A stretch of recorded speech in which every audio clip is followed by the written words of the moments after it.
welcome to my channel, Tree Climate Illustration. My name is Valerie Martino, and today I will be drawing characters from LUCA and also talking about the movie. I got this idea from someone who commented on my Facebook post of my Encanto video that I should do LUCA next, and I normally would not have done LUCA on my own accord. Just gonna put that out there because I did not like this movie. And I'm sure some of y'all love this movie. I know a lot of people on my Instagram absolutely adore this movie. They would die for the characters.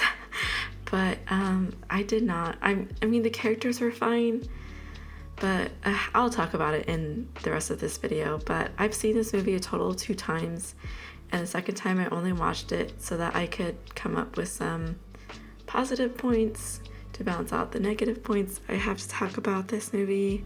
But yeah, overall, I would give this a very low rating and not one of PIXAR's best, but I still cried, so I guess it wasn't too bad, right? But anyways, we'll get into this video. I hope you enjoy me drawing. If you don't want to hear my negative comments, just mute it and enjoy the sketches.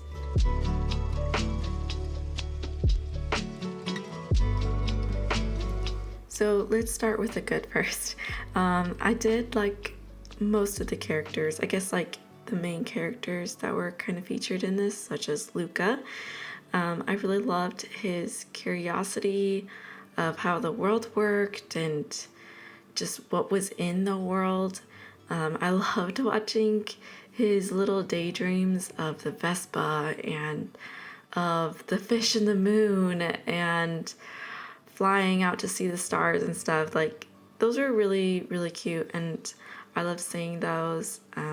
I love that he got to go to school in the end, and just continue learning, just like what his dream was. So that was really cool. I liked Alberto. He was so funny. I, for some reason, love that part when he is looking at the sun and LUCA looks at it. He's like, no, don't look at the sun. He's like, just kidding, totally look at it. And they're like burning their eyes out. I don't know why that part was hilarious to me, but I really like that part. Part of Alberto's actions were problematic, but there was a purpose to it. Like, the thing that just bothered me was how he started gaslighting LUCA. Like when LUCA was bringing up how he was seeing his parents around town, and Alberto was saying like, no, you don't see them, like, just, you know, invalidating what he was, not believing him. And but I see what was happening. Like, Alberto was just getting really scared because he has abandonment issues from his own father leaving him, and he just feels very worthless. And that seems to be like the theme with a lot of the characters. I mean, I don't know if that I really got that from LUCA, but Julia was also somebody who struggled with that she didn't really have like a strong connection with her dad, and on top of that, she didn't really feel welcome in the city. So there was definitely that theme going on. And Alberto redeemed himself in the end. I mean, he talked to LUCA about what was happening, that his father abandoned him, and he was just worried about LUCA also abandoning him, and like with becoming friends with Julia and then maybe going off to school. Like, he just didn't want to lose his friend after finally finding someone who would stay with him. And yeah, so I ended up liking not LUCA. I did like LUCA, but I ended up liking Alberto in the end. I did like Julia. I love that she was a little tomboy and that she had this spirit that reminded me of what's her name? Ellie from Up. Both very headstrong women who know what they want and will go towards it no matter what. And I love that she gets to find a place of belonging in the end. And I love her fun hair. Okay, so side note, the hair was the hardest part about this sketch because it's very, except for Luca's hair, everybody else's hair seems to be a little more on the abstract side. Because literally Julia's hair stands up in a triangle, and so does Alberto's. So that was a fun challenge to kind of think about because it's very different from my style. But it worked out, and it was kind of fun to do. So anyways, that's the end of my tangent.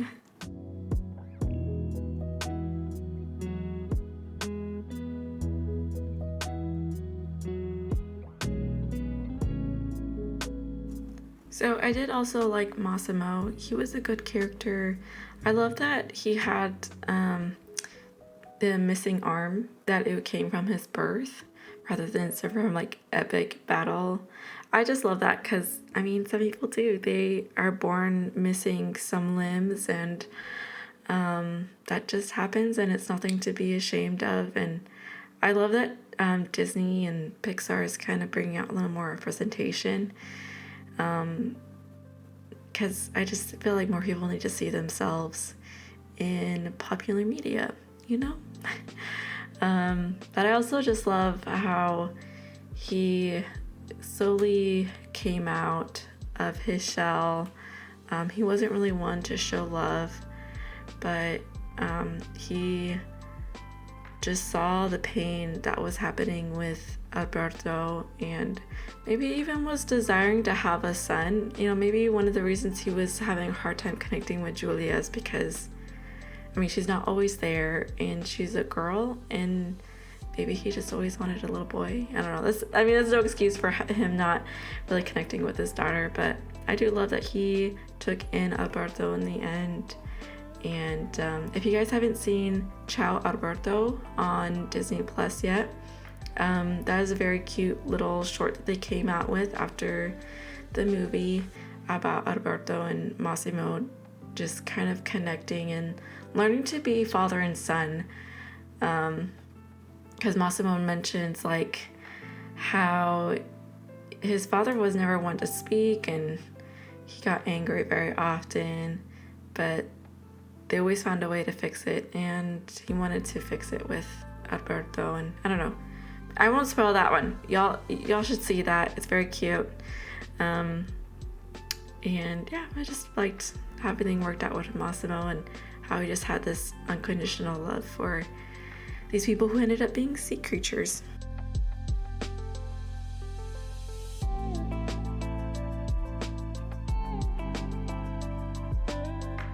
And the last thing that I liked was the art style. I was a little hesitant at first because it reminded me of the style of Chicken Run. If you guys haven't seen it, look it up. It's like this claymation type style that I remember kind of weirded me out as a kid. But as I continued watching trailers, I was like, oh, this is actually super charming. And I fell in love with it when I watched the movie. And I'm really happy that they're keeping it for the Turning Red movie that's coming up. And I hope they continue to experiment with this. I know they're experimenting, Pixar is experimenting with a lot of different styles. They're kind of going for a more realistic one, for example, with their Buzz Lightyear movie. But I like the more cartoony, flowy, gestural type style. And I don't know, it was just kind of fun. Okay, so that's kind of the end of the good stuff that I have to say about this movie. But before I get on to the bad things, or just the not so great things, I wanted to explain what I'm doing here.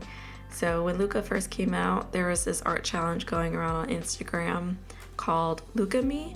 It was similar to Toon Me, where you do like half of your face different, but instead this is a whole illustrated portrait, but you do half of your face as like your sea monster persona. And I always wanted to do it, and I never got around to it, and this video was the perfect opportunity to do that. So that's what I'm doing right now.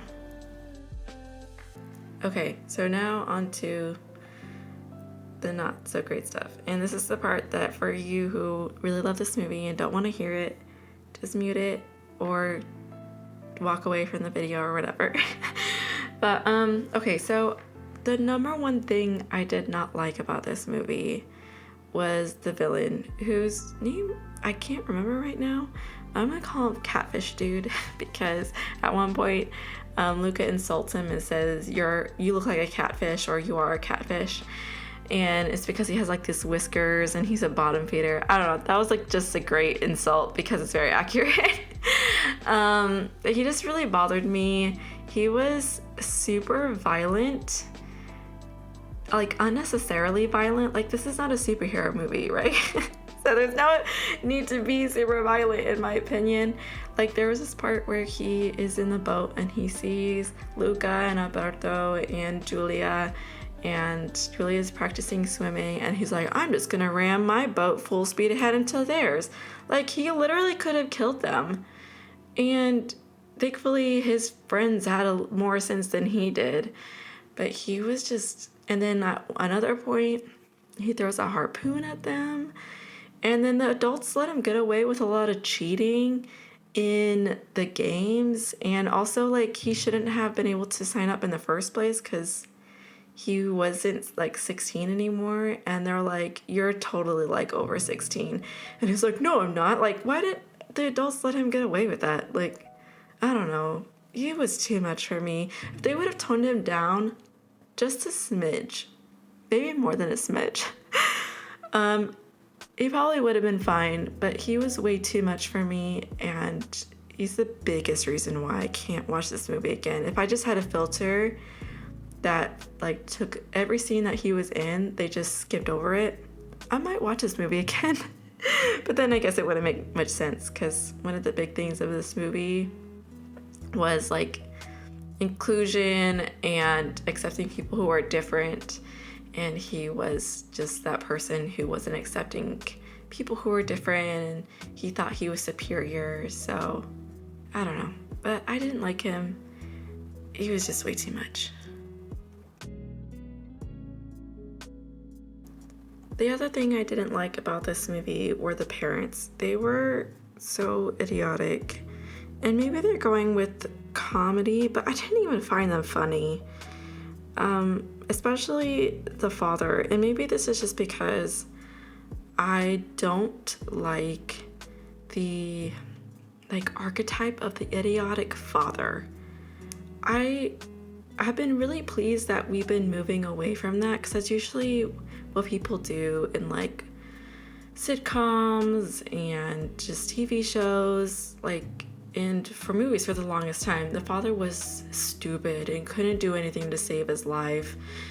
And that was going away for a little bit, and they brought it back in this movie, and I really, really hate it, because it makes it seem like fathers are good for nothing except for like making the money and making like dad jokes. But fathers do much more than that. And I just... I don't like it, guys. I don't like the I don't know what's going on. Like, maybe we should do this. Like, and it's dumb. Like, can we just let that go, please? I don't want to see it anymore. I want, like, boys to grow up feeling like they are important and valuable to the family, to their children. They're not just there to be comedic relief. Like, they have more value than that. So that was one of my biggest things.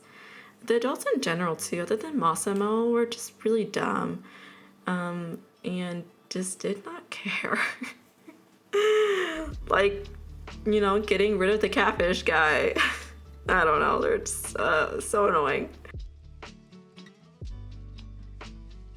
And finally, I just really don't know what this movie was about, to be honest.